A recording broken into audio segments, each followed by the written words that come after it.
오늘 보실 하나님 말씀은 에베소서입니다. 에베소서 5장 8절에서 14절 말씀입니다. 에베소서 5장 8절에서 14절 말씀입니다. 자, 우리 다 같이 자막 보시고 또 성경 있는 분들은 찾으시고요. 될 수 있으면 성경책을 들고 다니시면 좋습니다. 우리 함께 한 목소리로 같이 읽겠습니다. 너희가 전에는 어둠이더니 이제는 주 안에서 빛이라. 빛의 자녀들처럼 행하라. 빛의 열매는 모든 착함과 의로움과 진실함에 있느니라. 주를 기쁘시게 할 것이 무엇인가 시험하여 보라. 너희는 열매 없는 어둠의 일에 참여하지 말고 도리어 책망하라. 그들이 은밀히 행하는 것들은 말하기도 부끄러운 것들이라. 그러나 책망을 받는 모든 것은 빛으로 말미암아 드러나나니 드러나는 것마다 빛이니라. 그러므로 이르시기를 잠자는 자여 깨어서 죽은 자들 가운데서 일어나라. 그리스도께서 너에게 비추이시리라 하셨느니라. 아멘. 할렐루야. 오늘도 주님의 복된 날에 주님 앞에 예배하고자 나온 우리 대연의 가족들을 진심으로 사랑하고 축복하고 환영합니다. 오늘은 말씀의 제목이 전에는 점점점 이제는 점점점 이란 제목을 가지고 하나님의 말씀을 증거하겠습니다. 하나님의 종 사도 바울이 로마의 감옥에서 옥중에서 이 네 권의 서신을 썼습니다. 그런데 에베소 교회, 골로새 교회, 그리고 어디입니까? 빌립보 교회, 그리고 골로새 교회에 있는 빌레몬에게 이렇게 네 권의 서신을 썼는데, 특별히 오늘은 에베소서를 우리가 중점으로 보니까 에베소 성도들에게 편지를 쓸 때 시기가 AD 60년에서 62년경으로 보고 있습니다. 바울은 이 서신을 보내면서 단순히 에베소 교인들에게 예수를 믿었으니까 착하게 살아야 돼, 좀 더 괜찮은 사람이 돼야 한다, 이렇게 노력해라, 그렇게 말하지 않습니다. 너희가 예수님을 너희 인생의 구원자와 주인으로 믿고자 결단했다면 이제는 너희의 정체성이 완전히 바뀌어야 한다, 이 사실을 끊임없이 상기시키고 있는 것입니다. 여러분, 2000년 전에 에베소 지역이 어떤 곳입니까? 우리 요한계시록 2장에도 보면 소아시아 지역의 7교회에 대해서 요즘 손지명 목사님께서 한 교회 한 교회 돌아가면서 이렇게 말씀을 수요일 날이든 증거하고 계시죠. 그게 나누었던 것처럼 2000년 전에 오늘날 튀르키예 지방의 서쪽 끝자락에 보면 이렇게 시계 방향으로 에베소 서머나 이렇게 교회들이 쭉 7교회가 포진해 있는데, 이 에베소 지역은 특별히 항구 도시입니다. 특히 그 도시 전체가 아데미 여신을 숭배하고 있었는데요. 이 아데미 신전이 얼마나 대단한지 고대 7대 불가사의 중에 하나의 건축물로 여겨지지 않습니까? 사람들은 이 거대한 신전에 모여서 아데미 여신을 숭배하고, 숭배한 이후에는 신전의 창기들과 더불어서 행음하고 합법적으로 이런 범죄를 저지르는 그런 문화가 자리매김한 도시였다 그겁니다. 그래서 도시 전체가 우상 숭배를 자연스럽게 하게 되고 마술도 많았어요. 그리고 상업이나 무역이 활발하다 보니 번화했습니다. 화려했습니다. 그리고 종교와 이런 경제가 긴밀하게 엮여 있다 보니까 에베소 시민들의 정체성이 무엇이냐 한다면, 한마디로 말해서 오늘 바울이 말한 것처럼 너희가 전에는 어둠이더니 이겁니다. 어둠이다, 이 말입니다. 그들이 단순히 그 죄를 즐기는 그런 사람들이 아니라 어둠 자체에 속하였기 때문에 죄를 밥 먹듯이 지어도 죄인 줄 모르고 살았던 그런 상태였다라는 것을 진단해주고 있는 거죠. 놀라운 것은 그 하나님의 복음이 들려지지 않았던 그 도시에도 하나님의 복음을 증거하고자 하는 사람이 있었으니 바로 사도 바울입니다. 사도 바울이 예수 그리스도의 십자가의 죽으심과 부활하심을 에베소에 가서 증거했습니다. 얼마나 대단합니까? 세상 사람들의 눈으로 볼 때는 마치 계란으로 바위를 치는 것 같이 보였어요. 그러나 그 대단한 대도시 에베소에 교회가 세워지다니 꿈만 같은 일 아니겠습니까? 우리가 보면 어부들도 보면은 그물을 칠 때 어느 곳에 고기가 많을까 해서 고기가 많이 몰릴 곳을 정보를 가지고 예상해서 그물을 치듯이 바울의 선교 전략 역시도 대도시 중심으로 사람이 많이 모이는 곳에 이렇게 가서 그물을 치는 거예요. 사람을 낚는 거죠. 그래서 그가 대단한 그곳에 가서 복음을 전했을 때 딴 거 전한 거 없습니다. 예수 그리스도의 십자가의 죽으심과 부활, 이것이 복음의 핵심인 줄 믿으시기 바랍니다. 그래서 그 복음을 전했는데 그중에 그 복음을 듣고 많은 사람들이 하나님께로 돌아왔어요. 그러니까 바울이 에베소에 지금도 가면 셀수서 도서관이라고 이름하는 그곳이 아마 두란노 서원이 아니었을까 하는데, 그곳에서 3년이나 하나님 말씀을 강론하고, 구약이겠죠? 그러면서 예수님과 연결하여서 계속 복음을 증거했던 것입니다. 양육했죠. 날마다 눈물로 그들을 양육했습니다. 그러다가 에베소에도 어느 시점이 되니까 큰 소요가 일어나서 더 이상 바울이 복음을 전하지 못하도록 큰 사태가 일어나게 되었습니다. 하는 수 없이 바울이 철수하고 유럽으로 건너갑니다. 그리스 땅으로 건너가서 또 많은 교회들을 개척하고 계속해서 복음의 행진을 했죠. 그러다가 마침내 로마 감옥까지 붙들려 갑니다.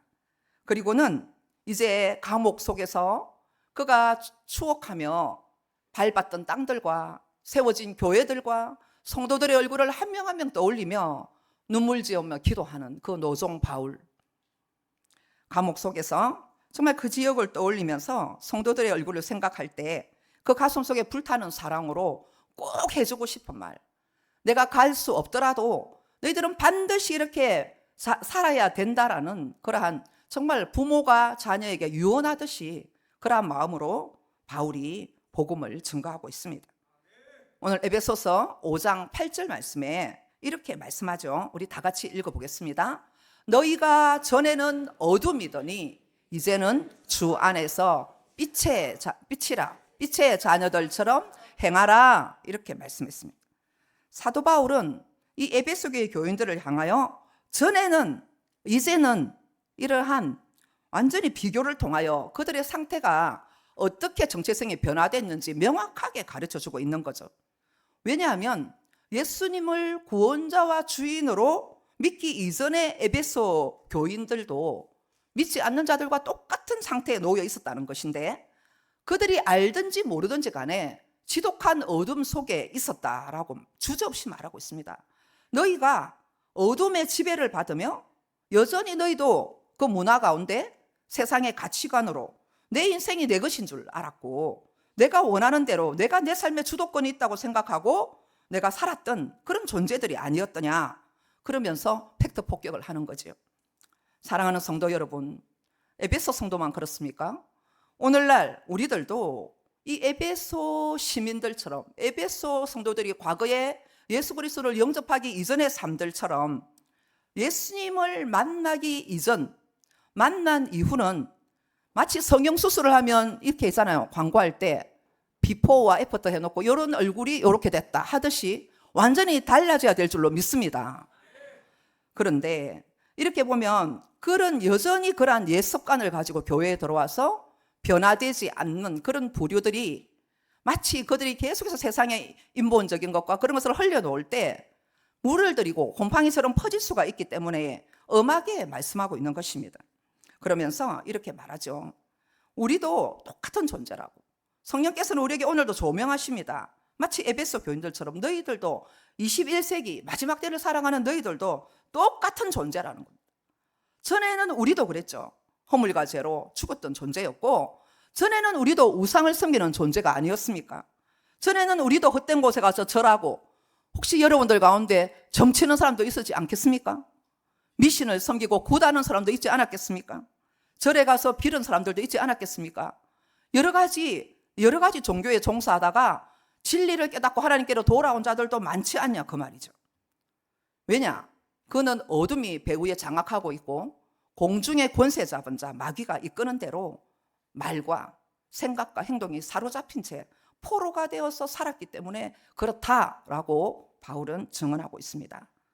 이 에베소의 분위기를 보면은 사도행전 19장에 잘 나와 있는데, 그 19절에 보면 에베소에서 그 사람들이 예수 그리스도를 영접하고 난 이후에 마술책을 태웠다 그러거든요.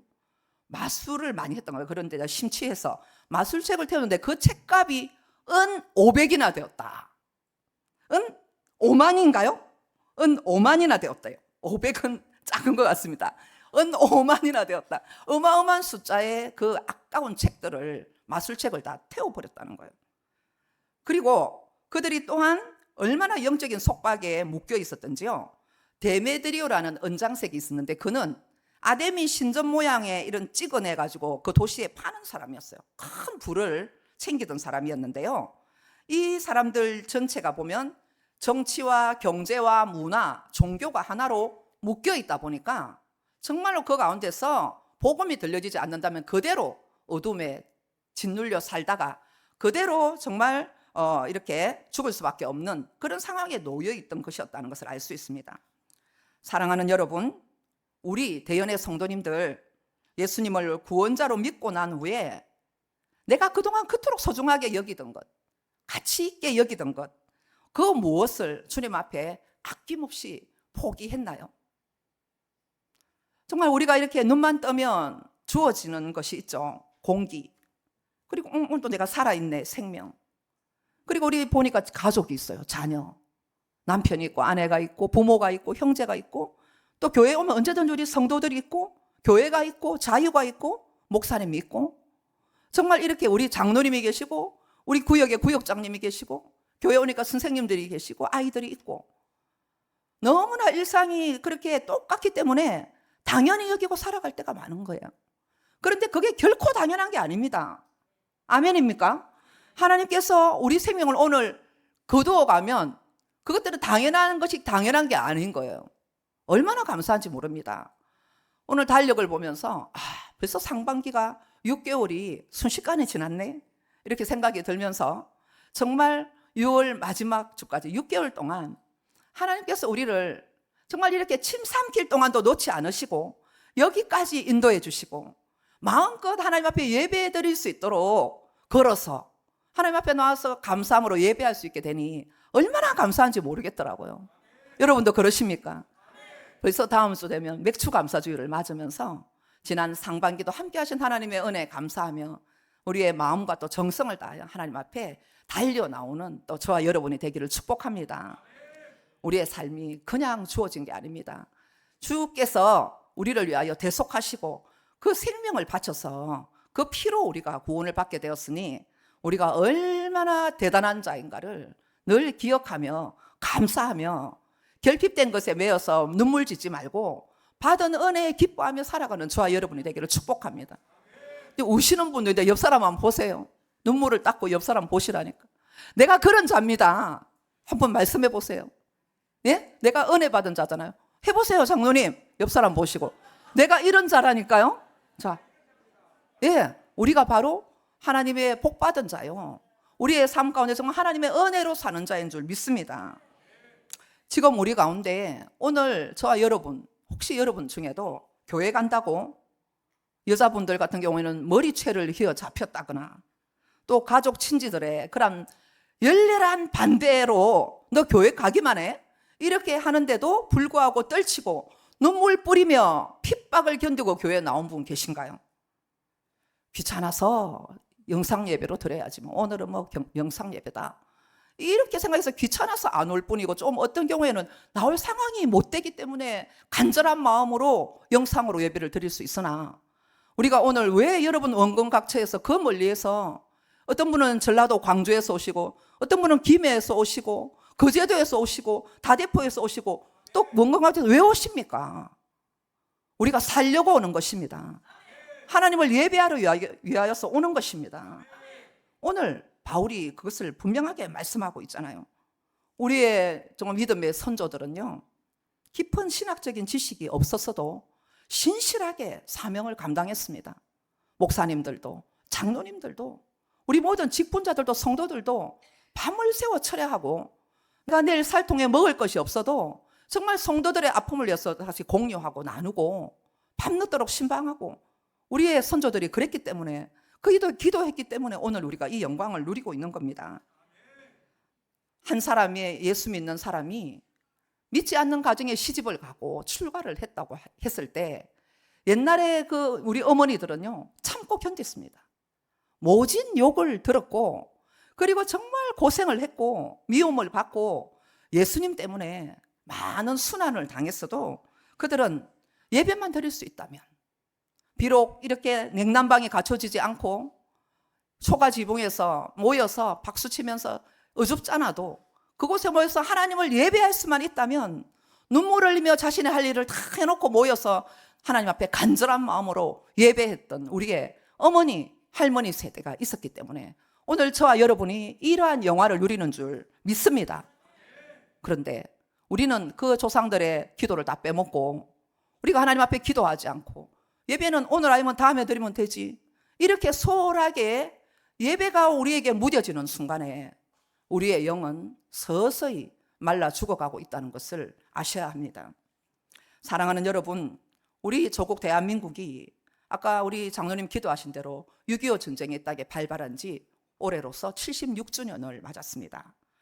이 나라가 정말 폐어더미 가운데 죽을 수밖에 없고 정말 이렇게 먹을 거 하나 없어서 정말 이렇게 원조를 받으면서 사람들은, 믿지 않는 사람들은 한강의 기적이라고 말하지만 한강의 기적이 아니라 하나님이 이 나라를 도우시고 하나님의 백성들이 죽으라고 일하고 하나님께 눈물로 기도하고 철회하고 금식하며 이 땅에 선교하고 이 어려운 와중에 하나님만 붙들었기 때문에 하나님께서 이 작은 나라, 이 존재감 없던 대한민국을 전 세계에 10위권으로 올려주시고 AI 강국으로, 어떻게 보면 지금 이 시대에 정말 하나님의 복음을 전할 수 있도록 이 나라를 부각시켜 주신 것 아니겠습니까?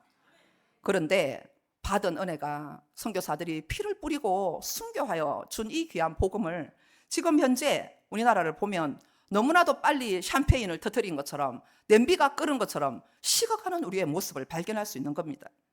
우리 대한민국 전 세계 도시 곳곳마다 이렇게 보면은 영적으로 깊은 어둠이 자리한 곳에 술집과 각종 점집들, 퇴폐업소들, 무인 호텔들, 여러분, 카지노, 무인 영화방들, 무수한 죄 지을 공간들이 즐비합니다. 이전에는 죄를 지으려면은 좀 이렇게 남몰래 그래도 숨어서 짓고, 술집에 가야 죄를 짓고, 이렇게 엄난한 집에 찾아가서 홍등가에 가야 죄를 짓고, 이렇게 또 도박을 하려면 강원랜드를 비행기 타고 가야 돼요. 그리고 정말 라스베가스에 가서 죄를 짓고 이렇게 했지만 지금은 그런 시대가 넘었습니다. 그래서 이 큰 컴퓨터 한 대를 우리가 날마다 들고 다니잖아요. 스마트폰을. 컴퓨터 한 대를 우리가 들고 다니는 거예요. 어린 아이부터 어르신들에게까지. 눈만 뜨면 스마트폰을 찾고 잠자리 들 때까지 스마트폰의 정보들을 취합하는 이런 시대에 우리가 살아갑니다.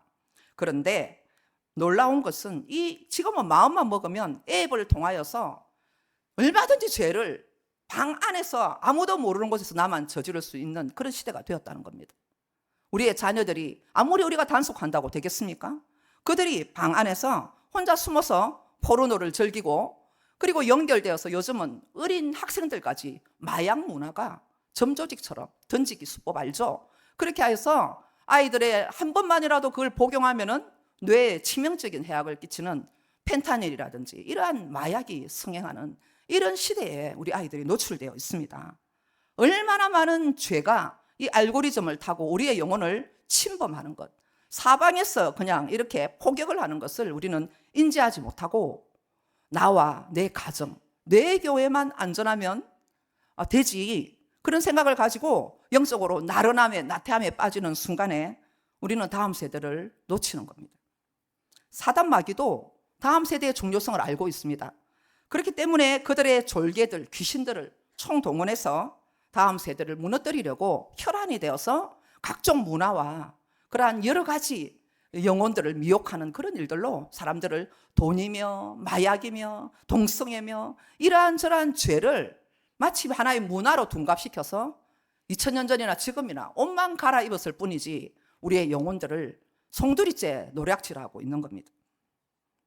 에베소서 2장 1절을 오늘 보시면서 전에 우리의 상태가 어떠했는지 사도 바울을 통하여 예수님이 진단해 주시는데 우리의 오늘 영적 진단을 한번 해보셔야 될 것입니다. 자, 2장 1절 함께 보겠습니다. 그는 허물과 죄로 죽었던 너희를 살리셨도다. 아멘. 네, 그렇습니다. 제가 청년 시절에 많이 기도를 이렇게 할 때 장로님들께서 나와서 대표 기도를 하실 때 보면은 전지전능하시고 무소부재하시고 영원하신 하나님, 죄로 인하여 죽을 뻔했던 우리를 살려주시니 감사합니다. 이런 기도를 하셨거든요. 근데 사실 우리는 죽을 뻔했던 존재가 아니라는 겁니다. 우리가 말씀을 보세요. 오늘 사도 바울을 통하여 그는 허물과 죄로 죽었던 너희를 살리셨도다. 아멘입니까? 예수께서, 그는 예수 그리스도께서 허물과 죄로 완전히 죽었던 저와 여러분을 살리신 줄 믿으시기 바랍니다. 예수님을 만나기 이전에 그러한 영적 상태는 죽을 뻔한 존재가 아니었다라는 거죠. 2절 보시겠습니다. 그때의 너희는 다 같이요, 그 가운데서 행하여 이 세상 풍조를 따르고 공중의 권세 잡은 자를 따랐으니 곧 지금 불순종의 아들들 가운데서 역사하는 영이라. 아멘. 여러분, 이 세상에 희한한 일들이 많이 일어나고 어쩜 저런 폐륜과 천륜을 어기는 일들, 불륜들이 이렇게 많이 일어나나 싶죠. 그냥 일어나는 것이 아니라는 것입니다. 예레미야 선지자는 말씀합니다. 예레미야 6장 7절을 같이 보도록 하겠습니다. 함께 읽습니다. 샘이 그 물을 솟구쳐냄 같이 그가 그 악을 드러내니 폭력과 탈취가 거기에서 들리며 질병과 살상이 내 앞에 계속하느니라. 아멘. 땅이 죄로 더러워지니 더러운 땅에 대학살이 일어난답니다. 온역 전염병이 난무한답니다. 폭력과 탈취, 전염병이 창궐하고 사람들이 서로 죽이는 이러한 일들이 어둠이 가득한, 죄가 가득한 데 일어난다고 말해요. 여러분, 그렇습니다. 빛이 있는 곳에 생명이 반드시 역사가 있고 살아나는 역사가 있듯이 식물들이 살아나잖아요. 빛을 보면. 어둠의 대장, 세상의 주관자 원수 마귀가 지금도 불순종의 아들들 가운데 역사하고 있다 했죠. 그러니까 당연히 그들을 통하여 어둠의 열매가 나타나는 것입니다. 에베소서 2장 12절. 그러면 그 어둠에 있던 자들이 왜 그렇게 되었나라는 것이죠. 그들의 상태는 어떻게 될 것인가? 2장 12절 함께 읽어보겠습니다. 그때의 너희는 그리스도 밖에 있었고 이스라엘 나라 밖의 사람이라 약속의 언약들에 대하여는 외인이요 세상에서 소망이 없고 하나님도 없는 자이더니. 아멘. 그렇습니다. 이것이 바로 정체성이죠. 그리스도 밖에 있었던 소망 없는 우리들에게 예수께서 이 땅에 오셔서 내가 죽어야 할, 죄로 인하여 죽어야 할 그 자리에 내 대신 죽어주신 거예요.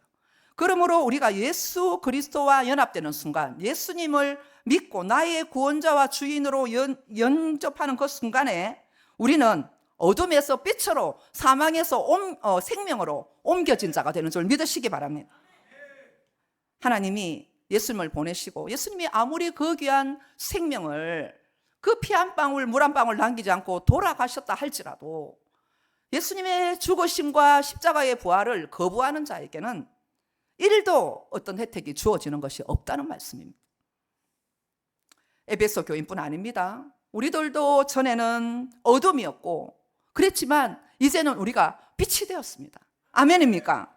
우리도 전에는 허물과 죄로 완전히 죽었던 자였는데 이제는 우리가 부활의 주님과 함께 살아났습니다. 아멘. 우리도 전에는 하나님과 멀리 있었는데 이제는 그리스도의 피로 가까워지게 되었습니다. 우리도 전에는 약속의 외인이었어요. 하나님의 나라를 유업으로 받지 못할 자였습니다. 그러나 이제는 하나님의 권속이 된 줄 믿으시기 바랍니다. 우리도 전에는 사탄의 지배 아래 어둠의 권세에 놓여서 어둠이 이끄는 대로 저주 아래 있었던 자였으나 이제는 성령께서 거하시는, 부족하지만 저와 여러분이 예수님을 모시고 사는, 걸어다니는 성전이 된 줄 믿으시기 바랍니다. 할렐루야. 그렇습니다. 이처럼 바울은 에베소 성도들에게 너희들의 환경이 변한 것이 아니다. 너희들의 존재 자체가 예수 그리스도가 들어오심으로 보배를 우리 속에, 질그릇 속에 가졌으므로 새로운 존재로 너희가 변화되었다라고 말씀합니다. 예수님은 생명의 빛입니다.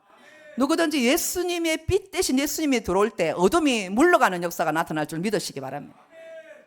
우리가 캄캄한 밤에 이렇게 더듬을 만한 허감이 있을지라도 집에 들어가서 어디가 스위치 있는지 알고 계시죠? 그 스위치를 탁 누르는 순간에 어떻게 됩니까? 순식간에 어둠이 물러가고 어두울수록 빛이 밝게 드러납니다. 우리는 세상을 탓하고 나라를 탓하고 남을 탓하고 정말 이렇게 정치가를 탓하고 다른 어떤 범죄자들을 탓하는데 그것이 아니에요. 어두울수록 예수의 생명은 강하고 우리가 그렇게 빛을 발하지 못했기 때문에 이 세상이 짙은 어둠으로 바른 말을 해주지 못하고 진리를 선포하지 못했기 때문에 많이 어두워진 것입니다. 그렇기 때문에 오늘 주님께서 말씀합니다. 우리가 본질상 진노의 자녀였다고, 그러므로 약속에 있어서는 외인이었다고 그렇게 말씀하잖아요. 그렇기 때문에 너희가 살아나는 방법은 내가 너 안에 너가 내 안에 연합하자 이 말입니다. 예수님께서. 그렇게 될 때 마치 우리가 포도나무 비유처럼 우리가 포도나무 된 예수님께 가지가 되어 찰싹 붙어 있으면 용을 쓸 것도 없어요. 붙어 있으면 됩니다. 주님의 생명의 말씀에 기도로 주님과 붙어 있으면 주님께로부터 그 생명력이 왕성하게 흘러 들어와서 주렁주렁 빛의 열매를 맺게 된다고 말씀합니다. 요한복음 15장 7절에서 우리 9절 10절 말씀을 함께 읽어보겠습니다. 다 같이요. 너희가 내 안에 거하고 내 말이 너희 안에 거하면 무엇이든지 원하는 대로 구하라. 그리하면 이루리라. 아멘. 또요. 아버지께서 나를 사랑하신 것 같이 나도 너희를 사랑하였으니 나의 사랑 안에 거하라. 아멘. 또요. 10절. 내가 아버지의 계명을 지켜 그의 사랑 안에 거하는 것 같이 너희도 내 계명을 지키면 내 사랑 안에 거하리라. 아멘. 오늘 바울이 늘 주장한 예수 그리스도 안에서 in the Christ를 계속 말합니다. 너희가 살 길은 예수님 안에 거할 때 너가 살게 된다라고 말씀하는 겁니다. 어떻게 하면 내가 예수님 안에 거하는데요? 실제적인 방법을 몰라서 예수님의 얼굴을 봐야 되나? 이렇게 생각하는 사람이 있을지도 모르겠습니다. 여러분, 부활의 예수님과 함께 분명히 여러분 함께 숨쉬고 예수님과 함께 호흡을 맞추고 날마다 보폭을 맞추며 그와 함께 동행하며 살기 원하시죠? 저도 너무나 간절히 원합니다. 주님께 우리가 연합되는 길은 결코 어려운 길이 아니라고 말씀합니다. 먼저는 주님께서 말씀하잖아요. 너희가 내 안에 거하려면 내 말이 너희 안에 거하여야 된다고. 아멘. 그래서 우리가 하나님의 말씀을 듣고 읽는 일, 말씀을 깨닫고 말씀을 적용하는 일에 목숨 걸어야 될 이유가 이것입니다. 하나님의 말씀이 들어와야 그 사람이 변화됩니다, 여러분. 어떤 이는 수십 년간 예수를 믿었는데 말씀이 들어가지 않으면 믿음의 확신이 없어요. 구원의 확신이 없습니다. 제가 정말 이 교회에서 15년 사역을 했더라고요. 그러면서 참 기억나는 일이 한 분이 있었는데 우리 집사님 아버님이신데 이렇게 깊은 병에 걸려셔가지고 이제 한 6개월 정도 병원에서 이렇게 계셨어요. 그런데 이제 그 이전 교회 다니다가 우리 교회 옮기셨는데요. 따님이 계신 교회에 왔는데 그 이전 교회에서 성도들이 계속 신방을 오신 거예요. 큰 종합병원에 계셨는데 오시면서 아우 집사님 나을 거예요. 조금만 하시면 기도하고 있으니까 하나님이 고쳐주실 거예요. 네, 이렇게 말씀을 하신 거예요. 그러니까 아버님은 믿음이 집사님이라도 약하니까 이제 하나님이 나를 고쳐주시겠지 간절히 기대를 하고 있는데 몸이 점점 안 좋아지시는 거야. 그래가지고 가족들이 몸이 많이 아프다는 것, 하나님이 부른다는 것을 말씀을 차마 못했어요. 그러다 보니까 이 하나님 앞에 설 준비가 안 된 거예요. 근데 참 감사한 것은 구역장님께서 참 그 기도 많이 하는 구역장입니다. 어느 날 제가 전도사 때인데 제가 그날 유년부 사역을 준비하고 있는데 제게 늦게라도 그래서 좀 꼭 가달라고 그랬어요. 토요일 날. 그래가지고 사역을 그 다음에 준비하는데 밤 한 7시나 늦었어요. 캄캄한 밤이었는데 그 구역장님 내외 분이랑 같이 양산 부산대병원을 갔습니다. 갔더니 그분이 이미 호스피스 병동에 들어가 있었거든요. 그리고는 온몸에 이 많은 의료기구들을 붙이고 이제 곧 하나님이 보니까 며칠이 걸릴지 모르지만 부르시게 생겼더라고요. 그렇게 해서 갔더니 그분이 이렇게 벌벌 떨고 계셨어요. 아파서 떨거나 두려움으로 떠는 것처럼 보였습니다. 그렇게 했는데 계속 하나님이 자기에게 고쳐줄 줄 알았던 거예요. 돌아가시기 직전까지. 그래서 너무 다급한 상황을 맞이하고 제가 물었습니다. 집사님, 오늘 만약 하나님이 부르시면 우리 집사님은 천국에 들어갈 수 있겠습니까? 물었습니다. 제가 그 말을 하는 순간에 그 집사님께서 떨었습니다. 제가 더 놀랐습니다. 그런데 정말 그렇게 하시고는 준비가 안 된 거예요. 그때 하나님의 말씀 요한복음 14장 1절에서 6절, 너희는 마음에 근심하지 말라. 하나님을 믿으니 또 나를 믿어라. 내 아버지 집에 거할 곳이 많도다. 그렇지 않으면 너희에게 일렀으리라. 그러면서 내가 곧 길이요 진리요 생명이니 나로 말미암지 않고는 아버지께로 올 자가 없느니라. 아멘. 이 말씀을 드리고 영접하는 자, 그 이름을 믿는 자들에게는 하나님의 자녀가 되는 권세를 주셨으니, 하나님의 자녀가, 집사님이라도 하나님의 자녀인 것을 확신하지 못하고 계셨기 때문에 먼저는 하나님의 자녀가 되어야 하나님의 자녀만 천국에 들어갈 수 있다는 걸 말씀드렸습니다. 그랬더니 그 아버님이 예수 그리스도를 그 시간에 영접했습니다. 그리고는 평안이 적시로 찾아왔습니다. 그리고는 저희는 돌아왔는데 그날 밤에 돌아가셨어요. 와, 그때 정말 가슴이 철렁하며 월요일날 갈랬거든요. 유년부 사역이 많아서 하루만 늦었어도 또 하나님이 확신이 있으니까 고통 안 당하게 빨리 데리고 가신지도 모르겠습니다. 여러분, 우리가 그렇습니다. 우리 교회에 어떤 집사님께서 환자를 놔두고 기도를 하셨는데 그 환자가 이렇게 당신이 다니는 교회에 가고 싶다고, 기도 받고 싶다고 해서 한번 모시고 왔어요. 근데 그분은 이미 췌장암 이렇게 좀 많이 퍼져가지고 수술을 막 이렇게 여러 군데를 다 그냥 다 잘라내고 오신 상태라서 진짜 병원에서도 어떻게 할 수가 없는 상태에 오신 겁니다. 근데 제가 첫날에 우리 세 가족 얼마 안 됐어요. 말씀드렸습니다. 성도님, 우리가 분명히 하나님의 그 능력을 믿고 간절히 기도해 줄 겁니다. 그런데 하나님께서 우리가 기도한다고 해서 우리는 하나님의 뜻을 완전히 모르죠. 성도님을 데려갈 수도 있고 또 하나님의 능력으로 성도님이 살아날 수도 있습니다. 그런데 예수님을 구주로 영접하시겠습니까? 물었을 때 그분이 심각하게 듣더니 예 했습니다. 그리고는 예수님을 자신의 구원자로 영접했죠. 그리고는 매주마다 담임 목사님도 기도하고 우리가 붙들고 사모님도 기도하고 늘 볼 때마다 기도를 해줬더니 이분의 얼굴이 해처럼 빛나는 거예요. 진짜 빛나고 서울에 가서 치료받고 억지로 음식을 먹고 힘을 내고 그렇게 하면서 너무너무 기쁘고 많이 회복이 되어가지고 취직까지 했더라고요. 그러다가 전도를 해서 직장에서 전도를 해가지고 지난주에 한 분을 전도했어요. 전도해가지고 오셔가지고 그분하고 이제 새가족 교육을 하려고 했는데 그분이 2주 전이네요. 전도를 해왔어요. 그리고는 그분이 지난주에 또 남편까지 전도를 해오셨어. 근데 그 남편은 절에 다니는 분인데 하나님 말씀 좀 들어보자 이래가지고 아내 따라온 거예요. 줄줄이. 그렇게 해서 지난주에 그 부부가 예수님을 영접한 줄 믿으시기 바랍니다. 하나님의 말씀은 살아있습니다. 우리가 생각할 때 이거 절한다고 믿나? 예수 그리스도의 십자가 죽으심과 당신을 위해서 대속했음과 부활하심을 증언한다고 그런다고 믿나? 우리도 그런다고 믿었잖아요. 저와 여러분 그런다고 믿었잖아요. 이게 성령의 능력으로 예수 그리스도를 영접하는 순간에 어둠이 떠나가는 줄 믿으시기 바랍니다. 우리가 예수님을 모시고 사는데 지금도 우울증으로 죽을 것 같은 사람이 있습니까? 날마다 조울증으로 괴롭고 죽어 못 사는 예수 믿는 사람 있다면 잘못된 겁니다. 왜요? 우리는 빛 대신 예수님이 오셨잖아요. 좀 어려울 수 있어요. 남보다 좀 지금 현재 경제적인 어려움이나 말할 수 없는 인간관계 어려움이나 괴로운 나만의 그 결핍된 문제가 있을 수 있습니다. 그러나 그것 때문에 내가 맨날 우울하게 구원의 기쁨을 다 놓쳐버리고 죽지 못하여 산다라는 크리스찬이 있다면 오늘 하나님 앞에 회개해야 될 것이라고 생각합니다. 오늘 하나님께서 말씀합니다.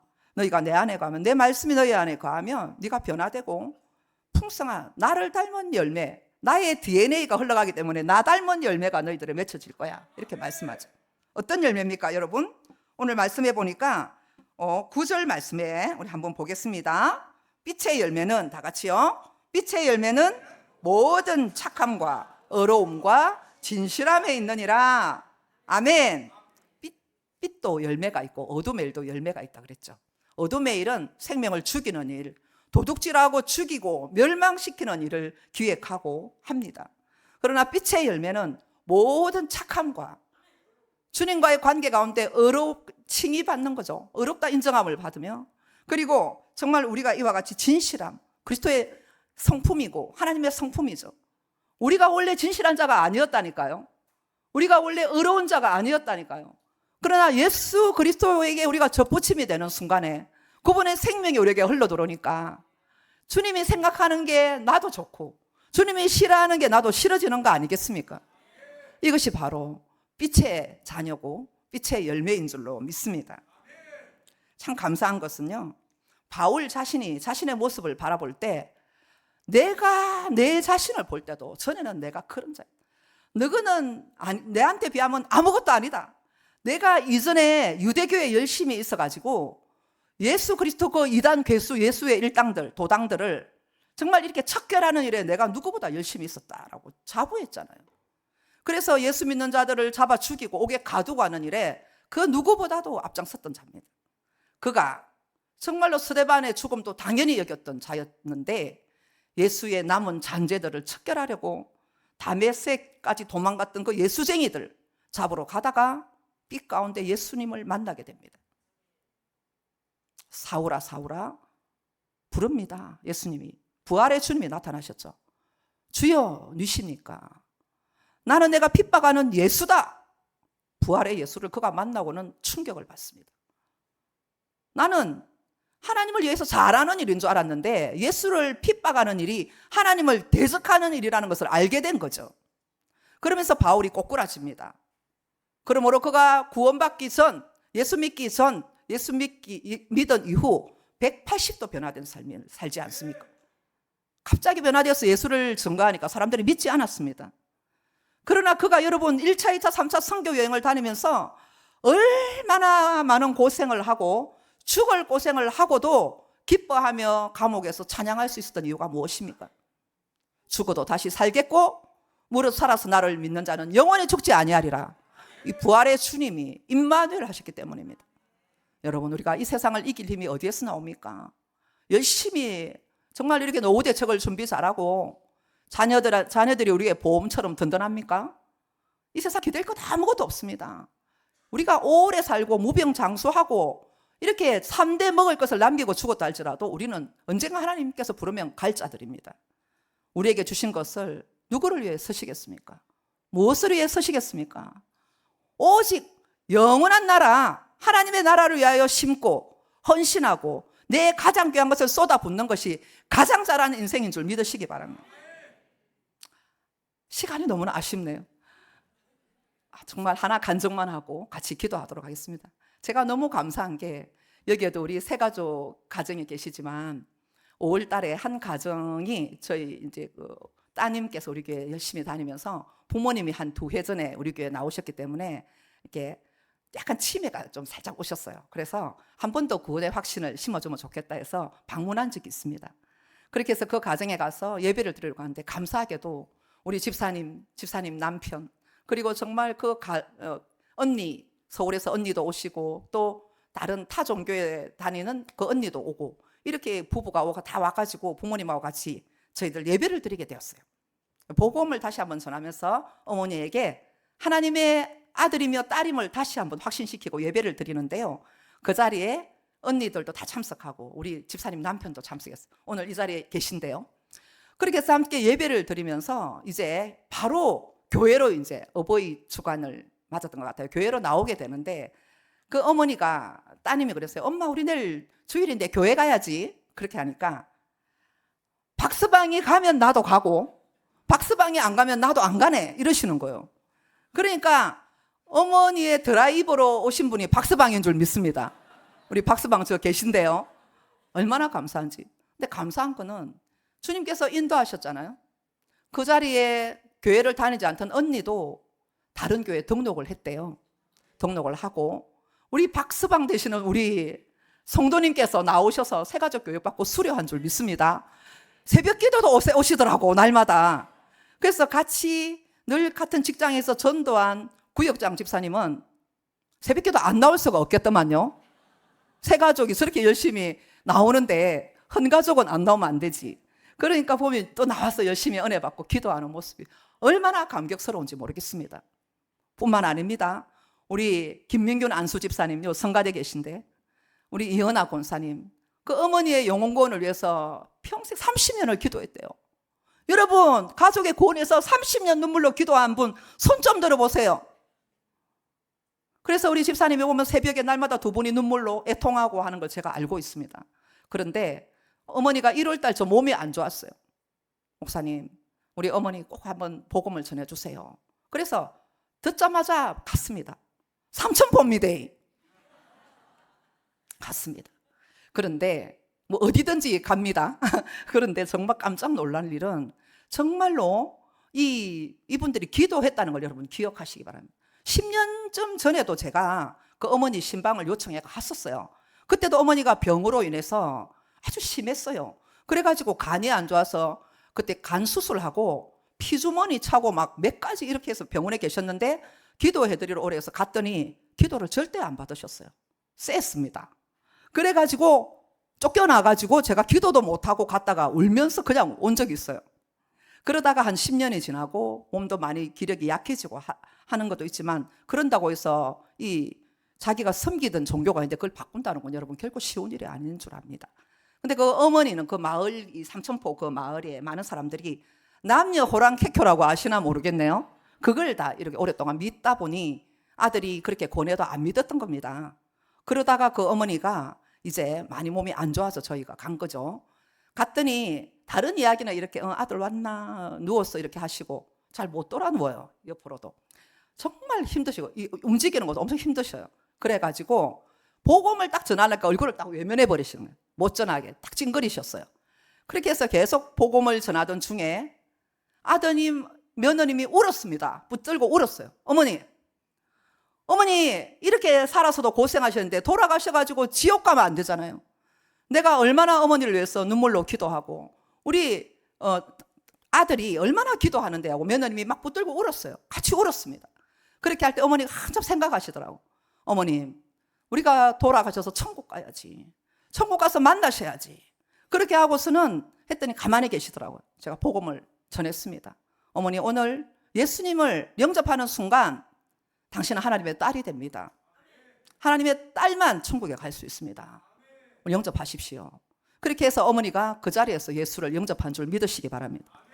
그래서 그 어머니가 예수를 영접하고 난 이후에 너무너무 놀라운 일이, 영접하기 전 제가 표정으로 영접한 이후 이렇게 된 거예요.